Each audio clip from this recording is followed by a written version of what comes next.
make rye flour, and I think they're so pretty, the color of them. Just really pretty. Okay, so I just finished grinding and sifting all of the flour that we're going to use over the next two and a half weeks. I wanted to show you, it really is, it's not difficult. It's pretty quick. It's not a huge inconvenience to do it yourself. It took me 20 minutes maybe from start to finish and it will last us probably more than 2 weeks. So this is rye flour. Just did the rye flour. After you grind your flour, it's going to be just a little bit warm. So you want to stir it for a few minutes until it's completely cool before you put it in the jars, because otherwise it will sweat a little bit and then it will go bad, and you don't want that. So just stir it until it cools down every few minutes. I have some kamut meal that I ground. I can't eat corn, and this makes an excellent cornmeal substitute, and like cream of wheat substitute, things like that. You can't tell the difference. It is so good. So I do this on a coarser grind. You can see how it's not really, really fine, just like cornmeal. It's very convenient, so I like that. This is my einkorn flour, my favorite flour of all. It has never been genetically modified, and it is much lower in gluten, so it's much easier on our stomachs, and I really, really like it. It's light and delicate, so you have to know how to work with it, but it's really not difficult at all, and it makes amazing baked goods.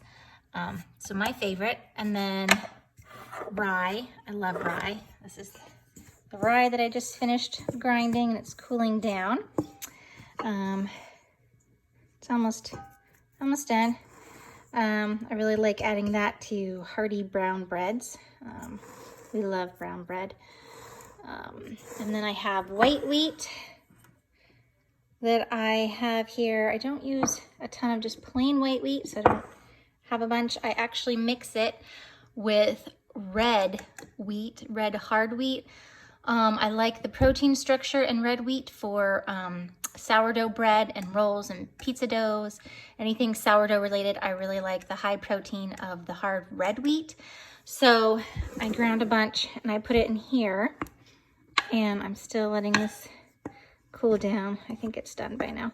And then I mix the red wheat with the white wheat, just because I like the texture a little bit better if it's cut with some white wheat. It's not as dry and you know, that whole wheat texture that a lot of people are like, oh, I don't like that. There are definitely ways to bake where you don't have that, but this makes it easier to have a more moist and lighter finished product, is to mix it with a little bit of white wheat or even einkorn. Sometimes I'll do that, or spelt flour. I like mixing the red wheat with spelt flour. I'm out currently, so I'm doing the white flour. So this is probably 2/3 red, 1/3 white. I don't ever measure, I just eyeball it. And I use that for strictly sourdough, feeding my sourdough starter, and for all of my sourdough baked goods. And so you don't have to sift your flour. I always do, to remove the bran, because it's easier on our digestive systems and stomachs. You do not have to do that. That's purely a personal choice. I always save it for the chickens. This is all of the bran. It's a good sized bowl from all of these. And I'll just mix it with hot water, hot because it's winter and it's cold here in Alaska. So I'll mix it with hot water and give it to the chickens, and they absolutely love it. So that's really good. It's not wasted.